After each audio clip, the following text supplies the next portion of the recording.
ഹീറോയി ഉറങ്ങിയായിരുന്നു. ഉറങ്ങാനായിട്ട് നന്നായിട്ട് ഉറക്കമായിരുന്നു ഹീറോയി.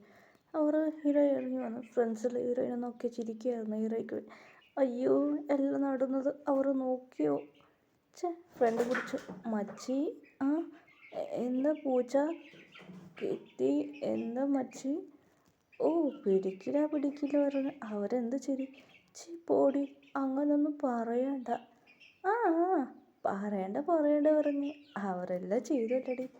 ആ ചെയ്തു. ഇപ്പം എന്താ പ്രശ്നം നിനക്ക്? ഒരു പ്രശ്നമില്ല മച്ചി. കൺഗ്രസ് മച്ചി. കൺഗ്രസ് ഒന്നും പറയണ്ട. ഞാൻ പലവട്ടം പറഞ്ഞിട്ടുണ്ട്. നീ എന്തിനാ ചിരിക്കുന്നടി?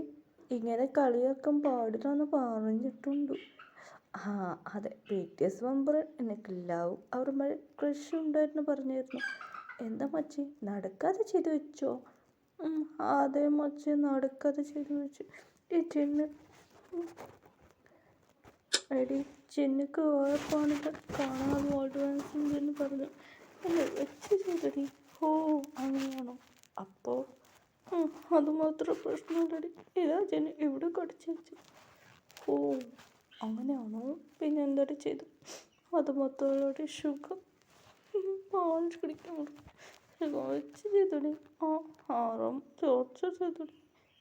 പിന്നെ ആറും പിന്നെ ജയഹും ജിമിൻ ജങ്കുക്ക് ഭയങ്കര ഓവർ ചെയ്തടി. ജിമിൻ ജങ്കുക്ക് ഭയങ്കര ടോർച്ചർ. അത് മാത്രമല്ല വെച്ച് 3 ഭയങ്കര ടോർച്ചർ ചെയ്ത് കരഞ്ഞിട്ട് പറയുന്നതാണ്. ഫ്രണ്ട്സ് സമാധാനമൊക്കെ വെച്ച് ഇങ്ങനോട്ട് വിഷമിക്കേണ്ട. നിനക്കിതേ സംഭവിക്കൂടി. എന്താ പറയില്ല. ഫ്രണ്ട്സിനോട് പറയായിരുന്നു. ഫ്രണ്ട് മച്ച് ഇതൊക്കെന്താ നിങ്ങൾ വൺപിക്കുന്നുണ്ട്. എൻ്റെ ഹസ്ബൻഡ് ചെയ്തിട്ടില്ല. നിങ്ങൾക്ക് അപ്പുണ്ട് മച്ചി കരയാൻ തുടങ്ങിയ മച്ച്. അവർ ഫ്രണ്ട്സ് പറയടി.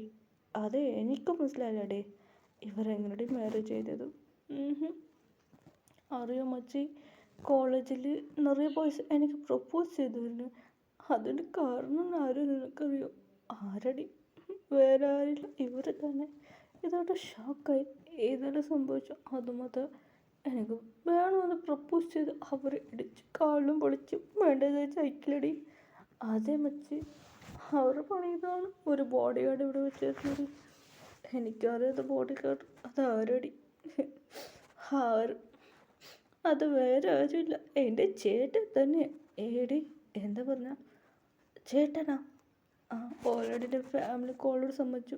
ചേട്ടൻ്റെ ഒരു ബോഡി ഗാർഡില്ലേ? അതെ ആ ബോഡി ഗാർഡോ ചേട്ടൻ സംസാരിച്ചു. ഇവരെല്ലാം സംസാരിച്ചു. ആ ബോഡി ഗാർഡ് പറഞ്ഞിരുന്നു. എനിക്ക് അറിഞ്ഞിട്ട് പറയാമായിരുന്നു. സമാധാനമൊക്കെ ഡേയ്സ് പോകാതാണെങ്കിൽ ഹീറോയ്ക്ക് ബേബീസ് ജനിച്ചു. അതെ കുറേ ഡേയ്സ് പോയി കഴിഞ്ഞാൽ ഹീറോയ്ക്ക് ബേബി 7 ബോയ് ബേബി ഒരു ഗേൾ ബേബി. ഹീറോയി ഭയങ്കര ഹാപ്പി ആയിട്ട് ബേബീസിനോട് കൂടെ സംസാരിക്കുക. ഇപ്പോൾ ബേബീസ്ക്ക് 1 വയസ്സായി. ബേബീസ് ഇതാ ഇങ്ങനെ തക്കടെ പക്കടെ നടക്കായിരുന്നു. ഇപ്പോൾ ഹീറോയിൻ ഫ്രണ്ട്സ് വന്നായിരുന്നു. ഇന്ന് ഫ്രണ്ട് പൂജക്ക് മാരേജാണ്. അങ്ങനെ പൂജേൻ്റെ വീട്ടിലേക്ക് വന്നു. പൂജ എങ്ങനെയുണ്ട് മച്ചി മാരേജ് ലൈഫ്? കൺഗ്രസ്. നിനക്ക് സീനിയർ ഇഷ്ടമല്ല പറഞ്ഞായിരുന്നു. നീ ആ സീനിയർ തന്നെ കല്യാണം കഴിക്കാൻ പോകുന്നു മച്ചി. അത് സീനിയർ അവിടെ നിന്നുണ്ടായിരുന്നു. അതെ സീനിയർ. അതെ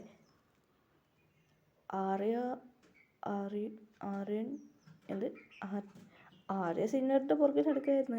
ഈ അജയ് സീനിയറെ വേണ്ട പറഞ്ഞു. അജയ് എനിക്ക് നേരിൽ പ്രപ്പോസ്. ഞാൻ മുമ്പേ റിജക്റ്റ് ചെയ്തത്. അതുമാത്രമല്ല ആ സീനിയർക്കും നിന്നെ ഇഷ്ടപ്പെട്ടായിരുന്നു. എന്താ മച്ചി പറയാം? അങ്ങനെയായിട്ട് ഹീറോ കോമഡി പറയായിരുന്നു. എടി അജയ് സീനിയർക്ക് നീ ആര്യ സീനിയറിൻ്റെ പുറകെ നടന്ന കാര്യം അറിഞ്ഞാൽ എന്ത് ചെയ്യൂടി? ഓടി അങ്ങനെ എന്ത് പറയണ്ട. റൂമിന് ഓരോരോ ഡോർ തുറന്ന് ഹീറോ ശ്രദ്ധിച്ചായിരുന്നു. അതെ ഇപ്പം പാലപ്പോടിയകത്ത് എന്നെ ഊന്നിട്ട് വെച്ചോടി ആപ്പ് എന്ന് പറഞ്ഞ് അവിടെ നിന്ന് പോയി. അങ്ങനെയായിട്ട് ഹീറോയുടെ അല്ല അവളെ ഹസ്ബൻഡ് മുറിക്കുമായിരുന്നു. നീ എന്താ ആര്യൻ്റെ പുറകെ നടന്നു? അത് സീനിയർ അത് ഓൾറെഡി ഉണ്ടായിരുന്നു. എന്നിട്ട് എടി അങ്ങനെ പിടിച്ച് അല്ലെങ്കിൽ ടോർച്ച അവൾക്ക് അയ്യോ ഇങ്ങനെ സംഭവിച്ചു എന്ന് ചിരിക്കായിരുന്നു. എന്നെ മച്ചി ഒന്നുമില്ല. അയ്യോ എടുപ്പ് പൊളിഞ്ഞു. നീ അവളോട് പറയോ? ഞാനായിട്ട് അവളോട് പറയാൻ പാടില്ല പറയാതില്ലായിരുന്നു. അവൾ അയ്യോ മച്ചി എൻ്റെ എടുപ്പ് പോയി എന്ന് പറഞ്ഞു. ഇപ്പം നമുക്ക് കുർത്തിക്കും കീർത്തിക്കും മാരേജ് അപ്പോൾ കീർത്തിൻ്റെ സീനിയറിനെ കുറിച്ചിട്ട് പറയായിരുന്നു. അത് കേട്ടാൽ പിന്നെ ഒരു സീന ഇവൾ കുറേ ബോയ്സിനെ കറച്ച് അങ്ങനെ ഫ്ലഡ് ചെയ്യുന്നത് ഇത് കാര്യം പറഞ്ഞ് അവൾ ഹസ്ബൻഡ് വെച്ചിട്ട് കുറച്ച് അയ്യോ നിനക്ക് പോയിട്ടില്ല മച്ചി നിനക്ക് കിട്ടിയോ അപ്പോൾ ആ എനിക്ക് കിട്ടിയിരുന്നു. അതെ രണ്ടുപേർക്കും കിട്ടിയായിരുന്നു.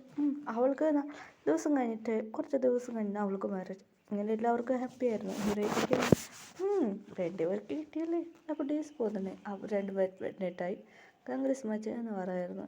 അങ്ങനെ ഹീറോയി കൊറിയൊക്കെ പോയായിരുന്നു. പിറ്റേഴ്സും ഭയങ്കര ജോലിയായിട്ട് എൻജോയ് ചെയ്തായിരുന്നു. അങ്ങനെ പിറ്റേഴ്സ് ബേബീസിൽ വളർന്നുമില്ല. ഇപ്പോൾ പാട്ട് ഡാൻസ് കളിക്കുമായിരുന്നു. ഹീറോയിൻ്റെ ചേട്ടനൊക്കെ ഇപ്പോൾ ബേബി 4 ബേബി, ഹീറോയ്ക്ക് ഇപ്പോൾ 7 ബേബിയാണ്. ഇപ്പോൾ ഹീറോയിൻ്റെ ചേട്ടനൊക്കെ 4ാമത്തെ ബേബി ജനിച്ചായിരുന്നു. അങ്ങനെ ബേബീസ് എല്ലാം പറയാൻ തുടങ്ങി. അങ്ങനെ അവളെ കണ്ട് എനിക്ക് ഇഷ്ടപ്പെട്ടു. ഞങ്ങൾ തന്നെ അവളൊന്നു ഹീറോയിൻ്റെ ചേട്ടന് പറയുന്നത് കുറേ ഡേയ്സ് കഴിഞ്ഞ് എല്ലാ ബേബീസും വളർന്നതായി. എന്നെ ചേട്ടനെ കാണാൻ പറ്റിയെന്ന് പോട്ട് ഹീറോയിൻ്റെ ബേബീസ് വളർന്ന വലുതായി. ഇപ്പോൾ കല്യാണ വയസ്സായി. അങ്ങനെ അവർ പറയുന്നു എന്താടാ നമുക്ക് പോവാം ഇന്ത്യക്ക്. മമ്മി പറയായിരുന്നു. ഞാനൊരു ബേബീസോട് പറയായിരുന്നു ശരി ഓക്കെ എന്ന് പറഞ്ഞ് അങ്ങനെ ഇന്ത്യക്ക് വന്നു. അപ്പോഴാണ് ഹീറോയിൻ്റെ ചേട്ടൻ്റെ മോള് ഞാനിപ്പോൾ അവിടെ സാരിയിട്ട് ഹാഫ് സാരിയോട്ട് ഓടി വരാൻ തുടങ്ങി. അങ്ങനെ ബേബീസ് അതിൻ്റെ ചേട്ടൻ്റെ മോള് നോക്കി ഇഷ്ടപ്പെട്ടു.